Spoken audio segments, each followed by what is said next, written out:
রাজনীতিতে শেষ বলে কিছুই নেই। বেশ প্রচলিত প্রবাদটি আবার আলোচনায় এলো। পরিবর্তনের বাংলাদেশে প্রতিদিন নানা সমীকরণ সামনে আসছে। শেখ হাসিনা পরবর্তী দেশে বিএনপি ও জামায়াতে ইসলামী কিছু ইস্যুতে দূরে দূরে থাকলেও জাতীয় নির্বাচন ইস্যুতে হঠাৎ করেই কাছাকাছি আসছে বলে আভাস পাওয়া যাচ্ছে। নির্বাচন নিয়ে বিপরীতমুখী অবস্থান থেকে দুই দলের এখন প্রায় একই সুর। দ্রুত নির্বাচনের দাবিতে চাপ বাড়ানো হচ্ছে ডক্টর ইউনূসের নেতৃত্বাধীন অন্তর্বর্তী সরকারের ওপর। উভয় দলের নেতারা বলছেন, অন্তর্বর্তী সরকার নির্বাচন নিয়ে যত বেশি সময় নেবে তত বেশি সমস্যা তৈরি হবে।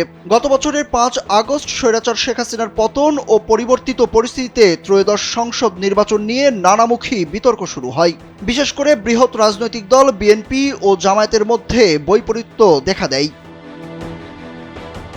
নির্বাচন ইস্যুতে দুই দলের শীর্ষ নেতাদের বক্তব্য রাজনীতিতে উত্তাপ ছড়ায়। বিএনপি চায় চলতি বছরের জুনে কিংবা ডিসেম্বরের মধ্যে নির্বাচন। অন্যদিকে জামায়াত ইসলামী বলে আসছে, রাষ্ট্রের গুরুত্বপূর্ণ খাতে প্রয়োজনীয় সংস্কার করে স্থানীয় সরকার নির্বাচন, তারপর জাতীয় সংসদ নির্বাচন।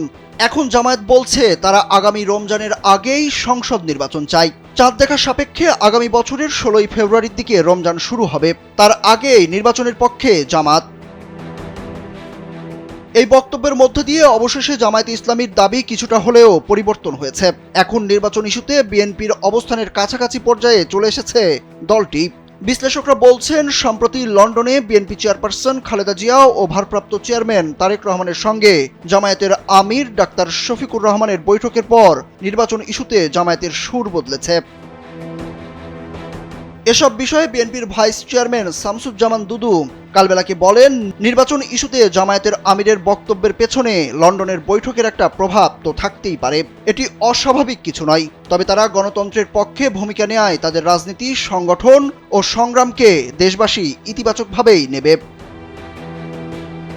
জামায়াত ইসলামীর সহকারী সেক্রেটারি জেনারেল ও সাবেক এমপি AHM হামিদুর রহমান আজাদ কালবেলাকে বলেন, যেহেতু সংস্কার প্রক্রিয়াটা চলমান, কোনো বিষয়ে শতভাগ ঐক্য কখনো হয় না। ন্যূনতম বিষয়ে ঐকমত হওয়া অনিবার্য। ঐকমত কমিশন যদি সংস্কার প্রক্রিয়া শেষ করতে পারে তাহলে তো তাদের দাবি পূর্ণ হয়।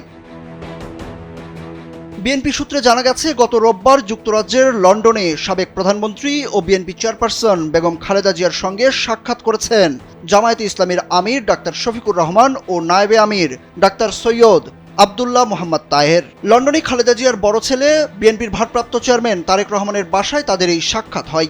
এ সময় তারেক রহমানও উপস্থিত ছিলেন। সুরুজ আহমেদ, কালবেলা।